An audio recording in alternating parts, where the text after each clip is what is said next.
اگر میں اس کی حفاظت نہ کرتا تو کبھی خیال کے پرندے، خیال کی پرواز بڑی دور ہوتی ہے، وہ آپ کا گمان بہت دور تک آپ کو لے جاتا ہے، آپ کی سوچ آپ کو بالکل بہکا بھی سکتی ہے۔ اور کبھی دل کے پرندے، آپ کے جذبے، آپ کی خواہشیں، آپ کے نفس کی آوازیں، وہ آپ کو کھینچ لیتی ہیں۔ تو اگر میں اپنے رستے کی حفاظت نہ کرتا، اگر میں اپنے قلب کی اور اپنے اندر کی ذات کے راستوں کی حفاظت نہ کرتا، تو میرے اس جسم کو تو یا میری سوچیں لے کے اچک جاتی، یا میرے جذبے لے کے نکل جاتے۔ میں اپنی سوچوں یا جذبوں کی نظر ہو جاتا، روح کی حیثیت نہ جان پاتا، روح کے ماخذ سے نہ جڑ پاتا۔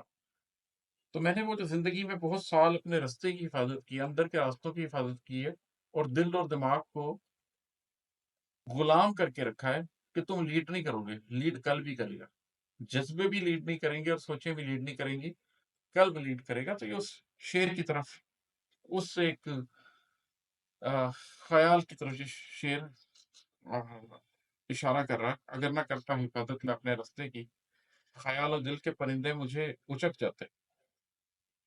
اچھا، اگلے جو 3 شعر ہیں یہ سارے ایک ہی تناظر میں ہیں۔ میں ایک نظم پہلے بھی لوگوں کو سنا چکا ہوں، ہر دور کی زلیخاؤں کے نام۔ اور میں نے ذکر کیا تھا کہ میری زندگی میں بھی ایک ایسا شخص آیا جس نے وہی کردار ادا کیا جو زلیخا نے ادا کیا تھا، کہ اگرچہ یوسف علیہ السلام نے زلیخا کے پاس جو وقت گزارا تھا، وہ اللہ نے ان کی تربیت کے لیے کچھ اس میں اسباب مہیا کیے تھے، اور اللہ کی طرف سے تھا، لیکن اس کا کریڈٹ زلیخا لے سکتی تھی۔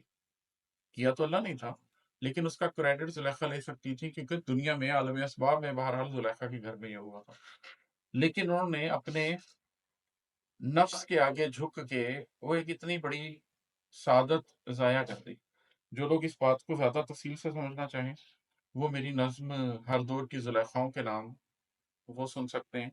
عزازیل میری ایک نظم ہے، یہ بھی اسی تناظر میں ہے، اس کو بھی سن سکتے ہیں۔ لیکن اسی کے تناظر میں کہ کس طریقے سے میں اس بات کا ذکر تو کرتا ہوں لیکن اس شخص کا ذکر کرنا مناسب نہیں سمجھتا، اس کے اوپر یہ کچھ اشعار ہے، یہ آپ کو سناتا ہوں۔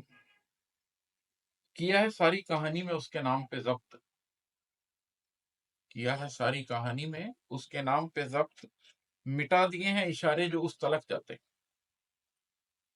اگر خیال نہ ہوتا حریم الفت کا، کسی جنون کے لمحے میں یہ بھی بھگ جاتے۔